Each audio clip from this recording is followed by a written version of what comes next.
Hi there, my name is Bren Vanderswag. I'm the president of Gutter-Experts.com and the founder of Gutter-Con, which is being held in just 92 days from now in Denver, Colorado. Leading up to Gutter-Con, I'll be doing a series of live Facebook events where I'll be chatting with a variety of people in the gutter world. Speakers who will be presenting at Gutter-Con, suppliers and regular gutter guys, just like you and I, will be talking about their businesses and how they play a role in today's gutter industry. So today I'd like to introduce to you my guest, Scott Milashus. Did I say that right, Scott? Yes, you did, Brian. He's the owner of Elite Gutters. He's in just the outskirts of Chicago, Illinois.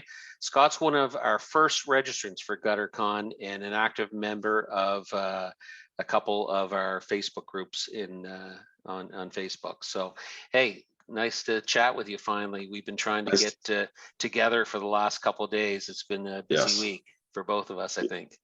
Yes, we've had a break in the weather, so we're starting to pick up on installs this week. So what's a break in the weather for you in Chicago, Illinois?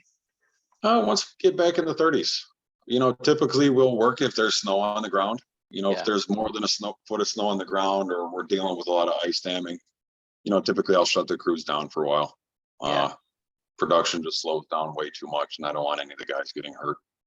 Yeah. So what's like today? It's February 25th. What's the temperature today? You guys were out all day today? So today we had a little bit of everything. So we were actually on installs yesterday. We cut the day short at about 3 p.m. We just started getting hit with snow. So we got about an inch of snow last night that went in through the morning. An inch? So we started. Well, that's not much. Well, we've had a couple snowstorms. So we've had up to 8 inches, then we had 4 inches, and it all melts within a couple days. So we just melted from our last storm. Yeah. And last night we had another inch. Mm-hmm. So we woke up this morning to about 15, 20 degrees. And by 3, 4 o'clock, it was almost 40 degrees. So a major difference in temperature. Yeah. So I'm on the East Coast. I'm up here in Canada, in Nova Scotia. Today it was below freezing today, and we had a snowstorm. We had probably 4 or 5 inches of snow today, but tomorrow it's going to be like, it sounds like probably the same as you, like 40, 45 degrees. It's going to be pretty, or no, actually tomorrow it's going to be cold, but Sunday it's going to be really warm. So yep, well, that's good. Okay. I'm ready for warm weather again. I know my guys are too. Well, I'll tell you, I was in Florida yesterday at a conference, and it was 28 degrees Celsius. So probably, I don't know, like 80 degrees. It was nuts. Yes. Couldn't believe it. Like those guys, I know anyone who's listening from Florida, you guys got it made. Like you can work 12 months a year. It's so easy. Like, wow. Now, mind you, they've got the heat of the summer to deal with, unlike you and I, our temperatures in the summer. I mean, it can get warm up here too. Like, they probably think that it's always cold up here, but, we have temperatures that, get up close to 100 too here. Yeah, I'd see myself, I'd rather work in the cold than the heat. And especially in Florida, it gets hot and sticky in the summer. Yeah. Yeah, it was pretty warm down there this week. So it was nice, though. It was certainly a nice change. So listen, this is like I said, this is the first time we're chatting with another gutter guy. And why don't we just chat a little bit about, what you've done over the years? How old are you? So I'm 33. 30. Oh, geez, you're young. So, take us back to young whippersnapper, coming out of high school. Like, what were you doing? So out of high school, I had a lot of growing up to do. I've always been in the trades. Once right out of high school, I got into the pipe fitters union. And like I said, I had some growing up to do. So I got in some trouble then. And, for a couple of years after that, made a lot of bad choices. And I got hooked up with leaf filter. So I had absolutely zero experience. I replied to one of their ads online, just said subcontractors needed. Yeah. I went and had the meeting, and they said, "You want to install gutter guards for us?" They said, "You can make $100,000 plus a year." And I said, "Sure, I'll give it a try. I don't know anything about installing gutter guards, but I gave it a try." Yeah. So a couple months in, I mean, it wasn't bad. It's all subcontractor based, and if you're a guy that wants to go out and hustle, it was a good opportunity to learn a new trade and make some substantial money. Yeah. So when was that, Scott? What year was that? That was 2018. Okay, So so that, just 3-4 years ago. yeah, that was the summer of 2018. So that was what, 3.5 years ago now? Yeah. So, you know, I don't know a lot about leaf filter, but maybe just tell us a little bit about your, you know, how things work with leaf filter, and you know, how you kind of got into it. Right. So I mean, pretty straightforward. You know, it basically just to get signed up, you come in, do your interview. Uh, and if the office likes you, you know, it's a pretty easy process to go through. You get signed up with them, obviously do all the paperwork in the office. What are they looking for? Somebody with a truck. If you got a truck or a van, Yeah, if you can carry an extension ladder and a saw, you got a you're license, you're gold. and you're in. Yes, all you need is your workers' comp and general liability just for yourself, and that's pretty much it. You're off to the races. So when you start with them, was it just you, or do you have an employee, or how do you No, do it? it was just myself. So I Really? started with them just myself. I worked with them for a couple months. I brought another one of my friends on. Yeah. And we just kept working. So after 3 months in, you know, the guys in the office kept bugging me, get a gutter machine, and you can run all of our gutter work. Yeah. And I was scared to death. I knew 2018, I've never touched a gutter in my life. Were I you was making the scared of, money? Were you making the money that they told you you'd make? oh, for sure. I was able to bring in 2,000-3,000 a week. You know, I Really? mean, the money's there to be made. You know, it's on the lower end of the pay scale, granted, but it's guaranteed work every day. So, So you know, how does it work for them? Their salespeople goes out, sells the job, and then they just send you like a work order and says, okay, yeah, these are your jobs that have to be done today. yeah. So the salespeople in the office, they schedule it, you know, with the PMs on the production side of things. And then the Mhm. production is the one that handles all the installers. And usually it's a lot of guys come in there and they get their jobs day of, but it's a constant flow of work. You can come in there, you know, Monday through Sunday and get jobs. So I was So always the first one there and the last one out. yeah. So like in Chicago, how many guys like you would they have on, able to go out and do work? Couple different offices. Each office probably has between 20 and maybe even 30 installers. Oh, wow. But don't forget, out of a lot of those guys, if an office might have 30 installers, but 10 of those guys might only show up consistently. You know, you being a subcontractor for them, I mean, you're not an employee, but being a subcontractor, a lot of guys, that's too much freedom. You know, if they know they don't have to get out of bed that day, they don't necessarily get out of bed. So there's just a core group of installers usually. And that's usually about 10 guys. Like I said, they have 20 or 30 guys, but half the time, most of those guys won't even show up. So would leaf filter just be waiting to say, like, I'm trying to think, like, in the morning they're just waiting for guys like you to show up, and Yeah, most of the guys will come in by 6 to 7 o'clock, and production manager will have jobs ready to pass out to the installers that showed up that day. okay. Or somebody like me, you know, I had my stuff together a lot more than some of the other guys, so I would get, you know, jobs scheduled out for a couple of days or even a week sometimes. Oh, nice. Okay. So how long did you work with leaf filter then? So like I said, I just installed gutter guards for 3 months, and I took the dive to get a gutter machine. I Yeah. spent every penny to my name to buy a brand new gutter machine and a trailer. Yeah. And What'd we you hit the buy ground for a running machine? what's that? What did you buy for a machine? A KWM 5.6 combo. Okay, nice. And then I ran out of a 16-foot V-nose trailer with a pickup truck, Uh-huh. it was a good setup. You know, it was perfect for starting out. You know, it was mobile. We could go anywhere. If something happened, I could change the truck out or change the trailer. So what changed once you got your gutter machine? Leaf filter just kept you busy doing gutters and leaf filter? Like what changed there? Well, no, I mean, like I said, there's not a lot of quality installers for them. You know, they have a hard time finding quality installers, maybe just because of the pay, and for other reasons. Mhm. So once I learned it quick, I could pick up anything pretty quick. I picked up gutters really good, and I'm already, I would say, pretty good at being able to run a business or being efficient. And it's not so much that on their end. So the better I got, you know, the more I could point out, you know, shortcomings or just that they weren't a match for the path that I was on in business. So I did 3 months total installing guards, 3 months total installing the gutters. And after that, it just wasn't a fit anymore for me. So what wasn't the fit? Like, what didn't you like about it? It just wasn't efficient. Salesmen were the biggest problem, just like it is for a lot of subcontractors. Wrong size gutter, homeowners canceling the job when we get there, wrong color, even just getting to a house and it would be uninstallable, or we wouldn't have enough information to do a proper install. Yeah. And at the end of my 3 months, I had already hired 2 more installers to kind of take over the truck. And if I'm sending guys out every day and some days they can't work, I'm still footing the bill for them. So it just wasn't a fit anymore in the direction that I was going. So so in 6 months, you're out running your own gutter truck with a couple guys. So, I mean, how'd you continue your business from there?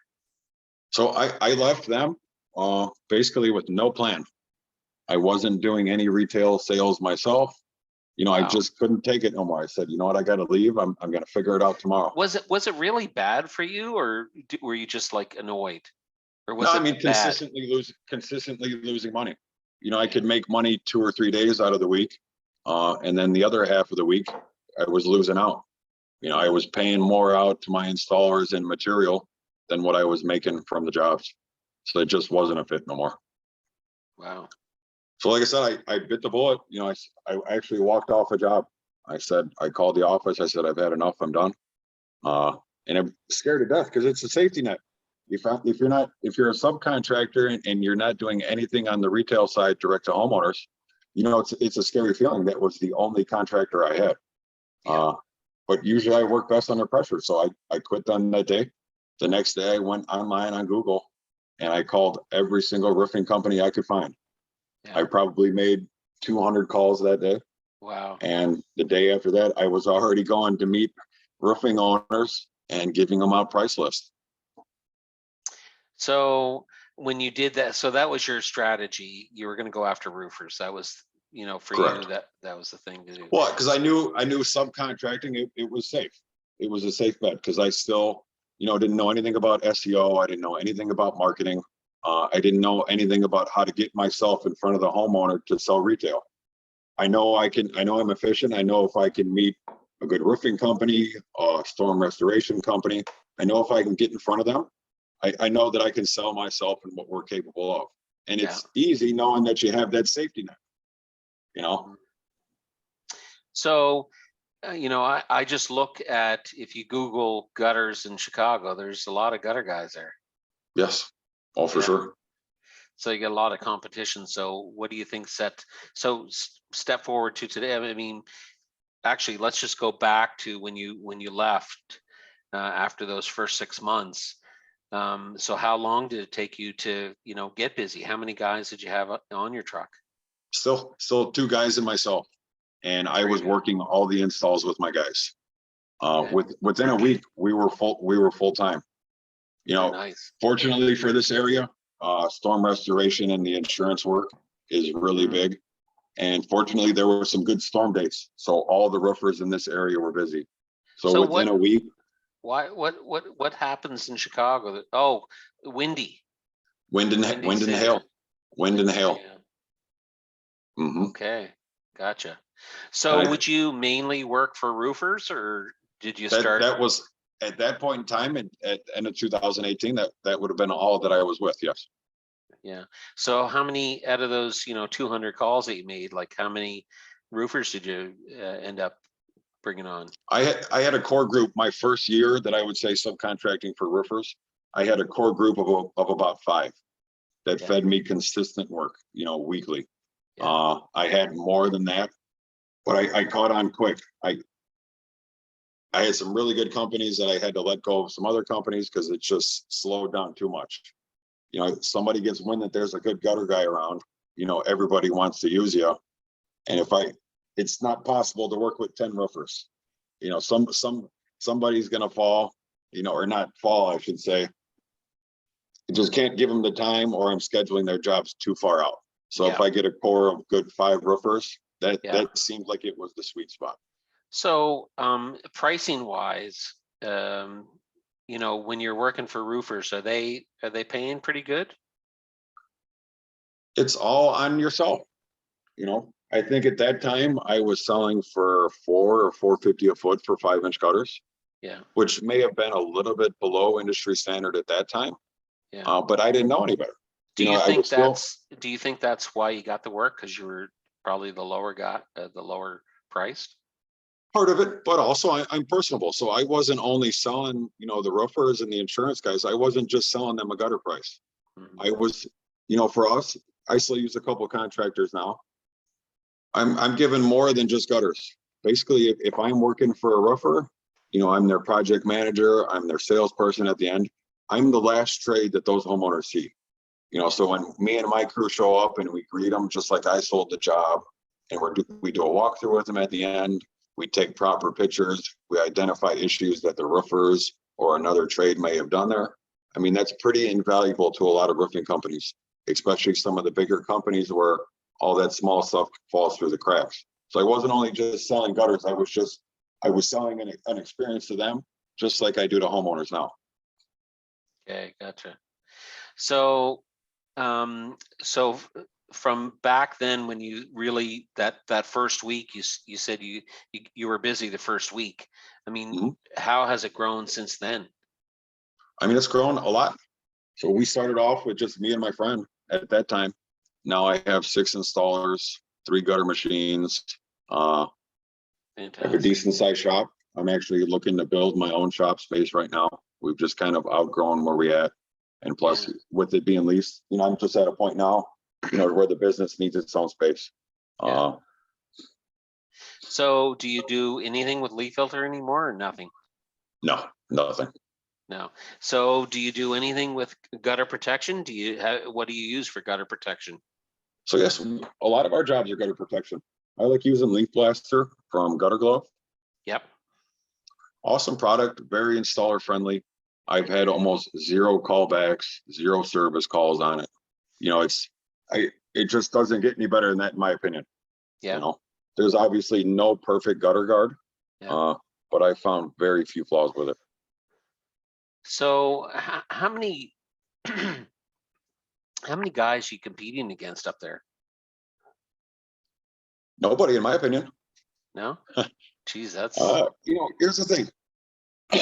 I would probably say there's two companies my size or bigger, that are competition. But there's so much work out here. Yeah. It's 3 trucks, you must be doing over $1 million a year, I would say, wouldn't you? We did this year, yes. This was my first year breaking $1 million. Good for you. Good for you. That makes a difference, doesn't it, too? It does. I mean, the progression has gone quick. We went from 350,000 to 650 last year to over just a little under 1.1 this year. So nice. We've grown very good. Yeah. And how do you run your office? I mean, are you still out installing every day yourself, or? No, I don't do installs anymore. Yeah. I stop and help the guys, if we're on soffit or fascia, or if there's something a little more, intricate that they need help on. I still don't mind putting the tool belt on and helping the guys. If we have a call off on a big job, I don't mind filling in. I just try not to make a habit of it. Because if I'm filling in, that's, 3 or 4 estimates, however many estimates for the day that I can't do. Yeah. You're doing your own estimates. I do everything. I do everything except for installs. It's just me on the back end of things. Yeah. Have you got anyone in doing administrative stuff, or is that all on you? That's all on me. Yeah. Wow. How do you find that? I'm at a point now to where I can't handle it all myself. Yeah, it's tough. So my next step now is hiring a salesperson. Once I get moved into a new shop space or office, I'm definitely going to hire a secretary or some kind of admin staff. Yeah. But the next step for me would. What do you think is going to be first for you? Admin staff or a salesperson? Salesperson. If I have between 6, 7, 8 estimates in a day, with the amount of driving that eats up my entire day, I have time for nothing else. Unless I come home at but if I get home at 5 or 6 and then I'm stuck doing paperwork for another 2 or 3 hours. I mean, this is just my opinion. My opinion would be to get that admin person first, because Mhm. you have to have a good admin person. I mean, do you love doing the administrative stuff? Maybe you do. I'll be honest, Brent, there's really not a whole lot of admin stuff on my side. When No. I go out and do an estimate, they're getting their estimate when I'm there. I'm usually filling up. Let me ask you this before you go any further. Are you using any sales tools? Like, do you have a CRM that you use? I use ArcSight right now. So Okay. that's more just an estimating software. And Yeah. then I keep everything else on Excel. On Excel, okay, gotcha. So how do you do it? Like when the call comes in, you take the call and you'll just, schedule it in. Tell me how your workflow goes. So typically I either do estimates either the day of or next day. If it's out of range, I have certain days in the week for certain target areas. So if somebody calls me from this town, I usually know that I dedicate, let's say Thursday to estimates in this region. But if it's local stuff, if it's within 10 or 15 miles of, our operating area, usually I'm doing the estimate that day or the next day. Nice. Yeah, it's so important to answer that phone and get to that estimate quickly, huh? Yes. Brett, can we pause for a minute so I can plug this in? Yeah, go ahead.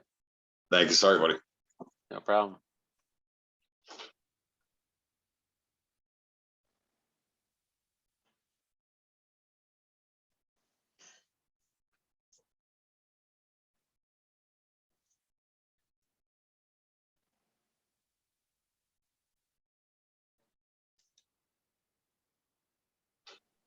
Quick. No problem. Okay, you're back. You're plugged in. But no, so back to how I do my estimates. Yeah. Granted, right now, I don't think it's the most efficient way that I could be doing it. Yeah. But that's one of the biggest selling points when I talk to homeowners. My closing ratio is pretty high. Most of the time, if that person is going to sign, they're signing while I'm there. And I get a lot of feedback and I ask why. When I get there and they say, I can't believe you made it out here the same day, or I can't believe I called you yesterday and you're already here and you already have the estimate printed out for me. I hear a lot from a lot of homeowners. They say, I called so-and-so and we can't get out there for an estimate for 2 weeks or 3 weeks. Or I called, XYZ company. Nobody ever called me back. I've left 2 messages. Yeah. I hear that too. I'm trying to develop a little more to where if I want to keep doing sales myself, where it's not running me so ragged, or if I'm doing 6, 7 estimates in a day, that it completely eats up the day. So I just need to find that balance on how to be efficient and still get to that homeowner as quick as possible. Right. Gotcha. So what are your, it sounds like things are going good for you. I mean, it doesn't sound like you have a problem finding staff. Wow. I think so finding installers, you mean? Yeah. Well, it's a struggle. I have a really good core group of guys right now.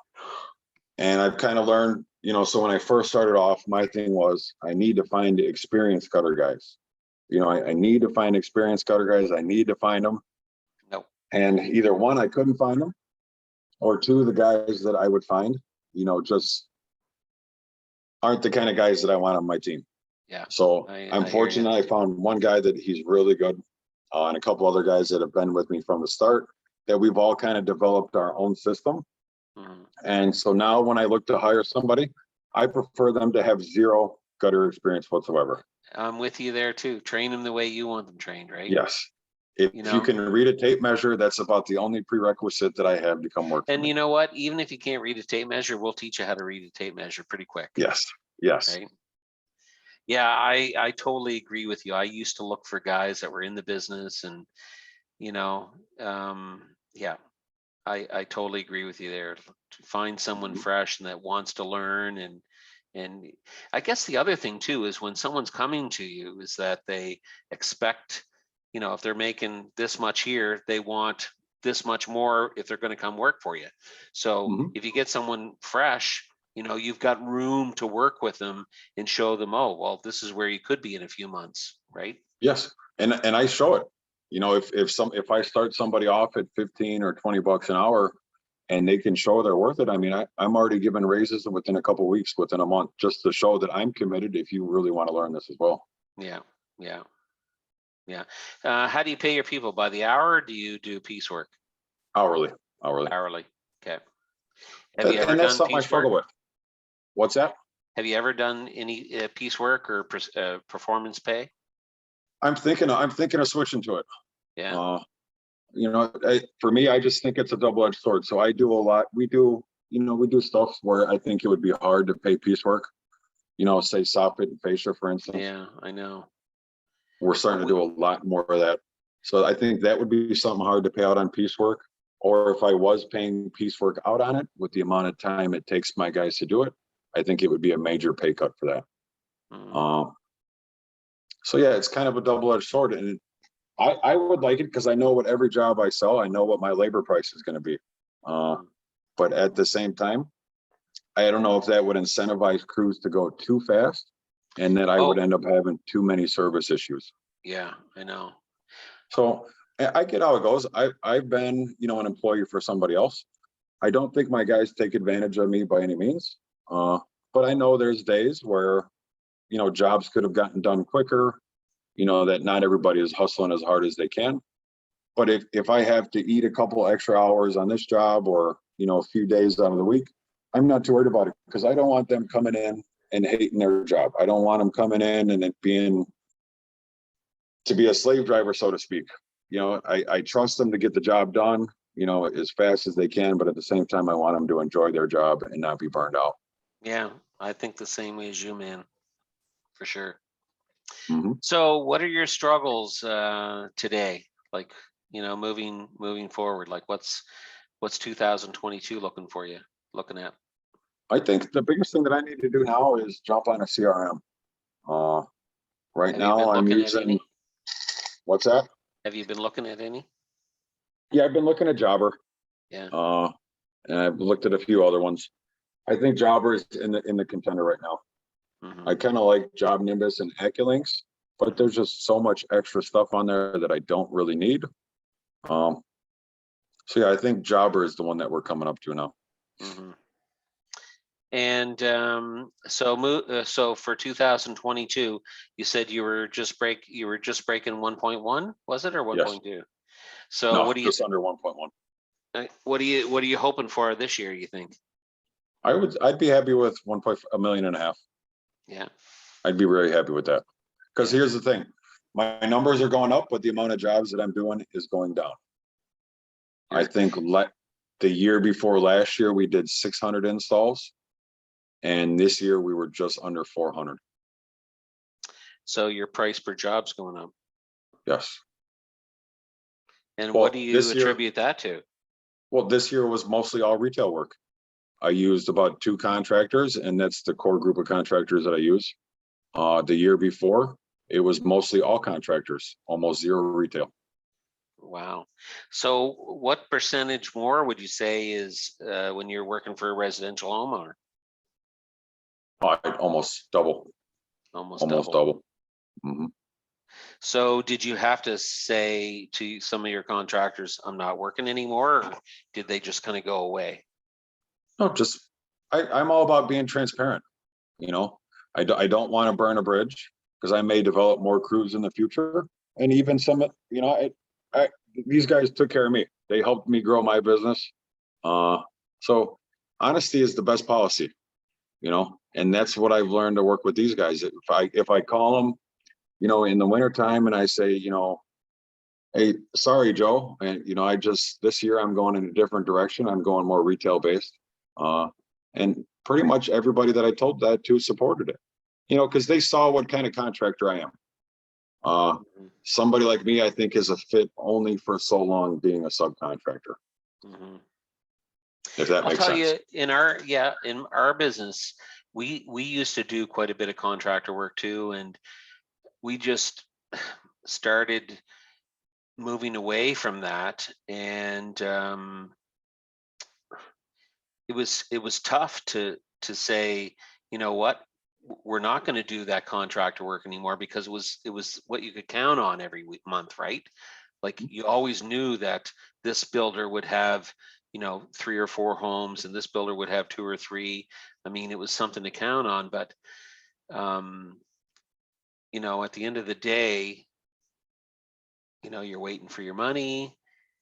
With a homeowner, you're getting paid right away. That's the other thing, Yeah. right? See, I've been fortunate. And that's part of the reason that's helped me grow my business. The contractors that I've worked for in the past and the couple contractors that I have now.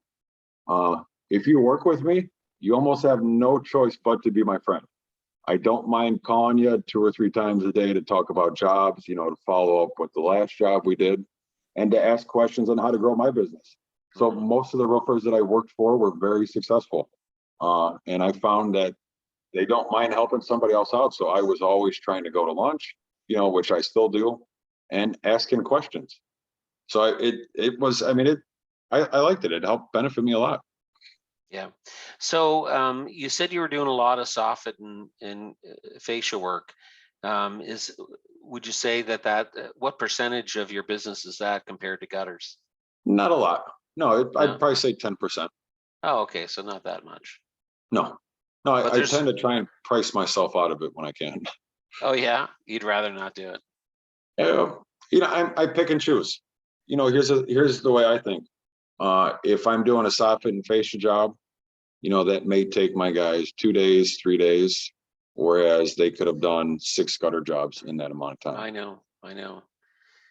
We battled with that too. I mean, I find that we get so many calls for it. And, obviously if you're doing soffit and cladding, you're going to do the gutters too. So I think to myself, well, if we don't do it, then we're going to miss out on the gutters because someone else is going to do that. Right. Yes. And as my installers and all the guys on the team get better at it, I'm more confident in selling it. Not that I'm not confident in selling it now. I just don't like selling it and then regretting that I sold it after the fact. Yeah. But like I said, it all comes down to installers. If you have a good crew to do that, I mean, yes. You could have one crew just doing soffit and cladding and they just do that. And then your gutter guys come in right behind them too. Yeah. So if I were to pick up that much soffit and fascia, I would almost want to find a sub crew. Yeah. I would almost prefer to sub out all the soffit and fascia and just have my guys just run gutter and gutter guards. Yeah. Are you running just 5 and 6 inch K-style gutter, or do you have a different style of machine? Just 5 and 6. Any plans on doing anything else? Zero. No. Zero.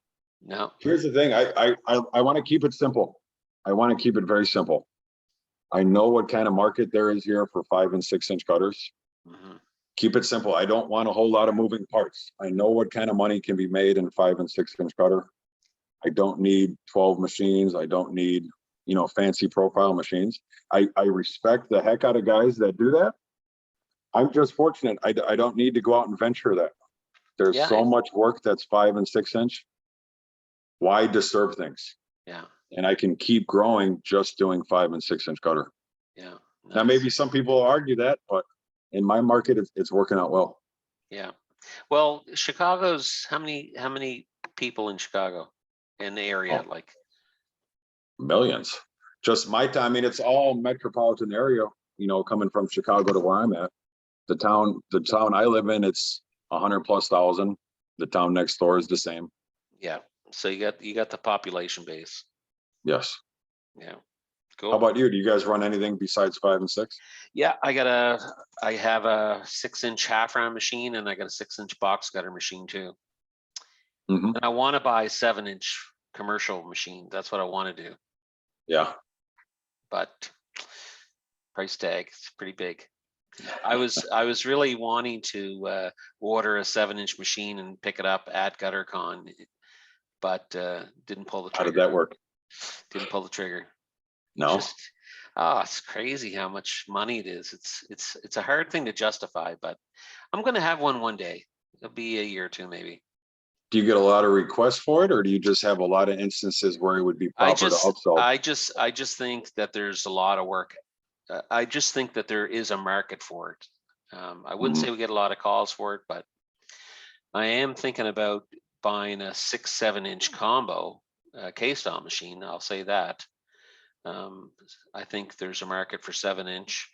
In fact, when I was down in Florida this week, I saw some 7-inch, quite a bit of 7-inch down there. Mhm. And How does the box cutter machine work out for you? Oh, it's nice. Because I mean, that's a whole new market. I mean, from residential to commercial. Totally. Yeah.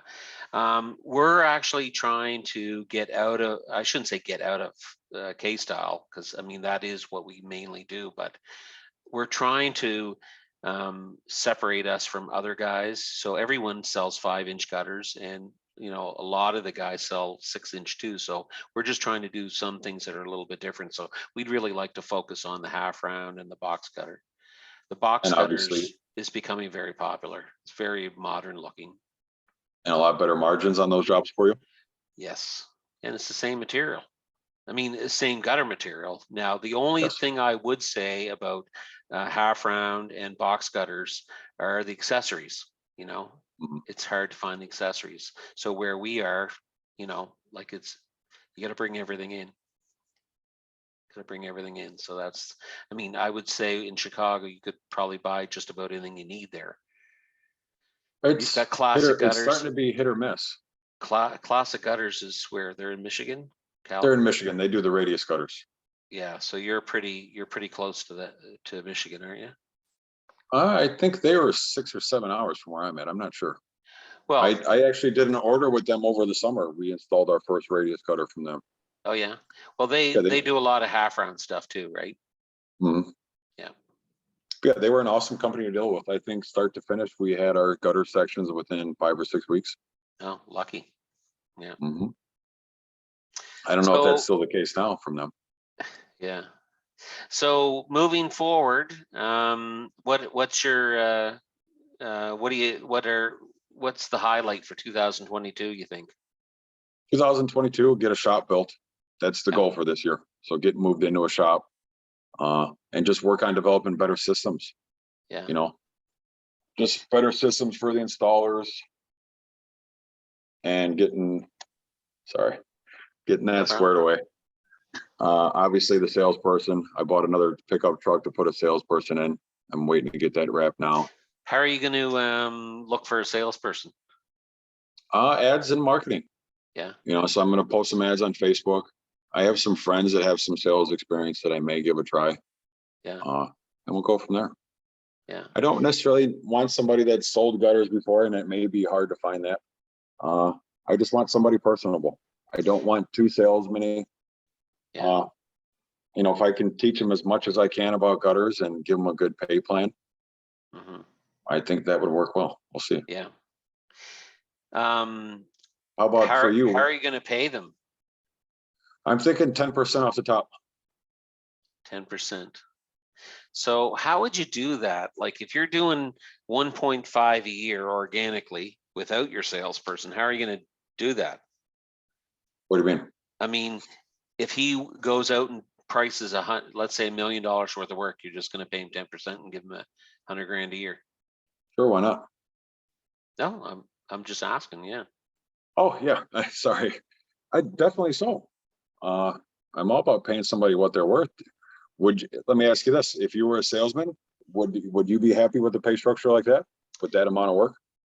I think so. Like $1 million a year. I'm just thinking, it's a busy, you're not going to be working 40 hours a week, 52 weeks a year doing that. That's for sure.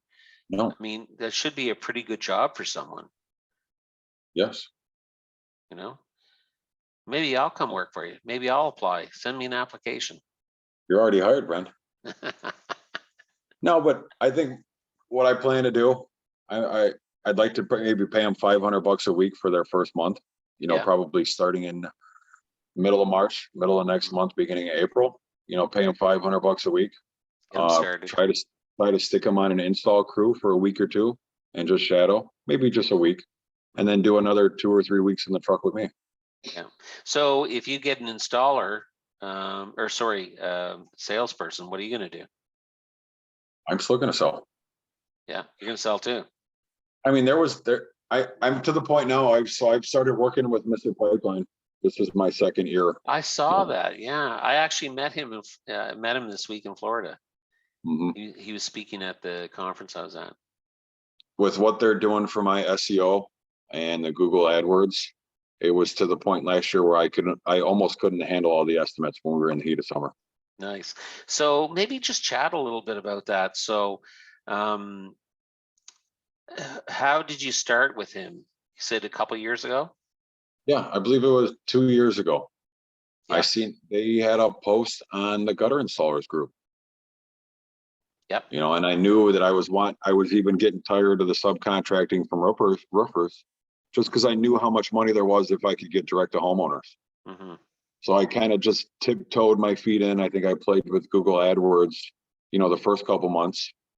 And then the roofers got busy again. So I had no time to dedicate even to, you know, going and doing estimates anymore. Yeah. And then once everything started getting smooth again, I bit the bullet and I had Mr. Pipeline build me a new website that was pretty much optimized for SEO. I got on an SEO maintenance plan with them. Mm-hmm. And then we started playing with Google AdWords. And I went really hard with the Google AdWords at the end of the year, and it worked out really well. So if you did just shy of 1.1 million, can you talk a little bit about how much money you probably spent, you know, doing that sort of stuff? Yeah, so my AdWords budget, I would say less than 20. Yeah. And then the SEO maintenance, that is $600 a month for a 5-city. So I think all in, I would probably say I was less than 30,000. Yeah. So from your perspective, very worthwhile. Oh, for sure, for sure. Yeah. John's speaking at GutterCon, so he'll probably have a little bit of a display table or a booth there. So I'm sure he'll be chatting with other gutter guys too. They've done awesome by me, and I've seen the power of SEO. You know, the power of getting good reviews. You know, we're almost at 100 reviews and we have a 5-star rating, and start getting to that point now. I mean, it's instant credibility when a homeowner, you know, looks us up online. And however Google does their algorithms on top of what they do for my SEO, you know, there's not too many keywords you can search anywhere close in this area where I'm not coming up either number 1 or in the top 3 on Google. Nice. And that's just on the organic side. I've upped I still think I'm on the lower end of what I spend on Google AdWords, but my ad budget right now is $3,000 a month, and that's really paying off as well. Nice. Well, look, it really sounds like the last 3-4 years you've worked hard and it's starting to pay off, huh? Mm-hmm. Yes. Yeah. So go ahead. I was going to say I attribute that to a lot of the groups that we were in on Facebook. Yeah. You know, same thing. You know, the gutter installer group, you know, that started off, you know, a lot different than what it is now. You know, which there's still a lot of value in that group for sure. Yeah. But just not being afraid to ask questions, you know, with all those guys in the different groups. You know, I learned so much just from asking questions and seeing posts and, you know, trial and error. Yeah, I agree with you. I'm not really active on the groups, but you know, I do follow it. I watch guys' comments. I can see, and I'm really, you know, if there's one thing about GutterCon coming up, I'm really hoping that really kind of brings things together too. Like some of these guys in these groups are going to come, and you know, I'm excited about that. So, and you're coming too, right? Yes. Great. I think I almost paid twice, didn't I? You actually did pay twice. So, okay, well, listen, we're pretty much wrapping up our time here. So I want to say thanks for sitting down with me, chatting. I hope guys take the time to listen. And, you know, I'm anxious I know we're seeing each other here today, but anxious to shake your hand and have a drink with you at GutterCon. Sounds good. I will be there, sir. Okay. Well, great. Thanks a lot. And, you know, anyone else who's listening to this, if you have a story you want to chat with us, we're trying to do 2 to 3 chats a week leading up to GutterCon. So you got a story to tell, you'd like to chat with us, just hook up with me, send me a message, and we'll get you on. Thanks a lot, Scott. Thanks, Brian. Have a good weekend. Yeah, you too.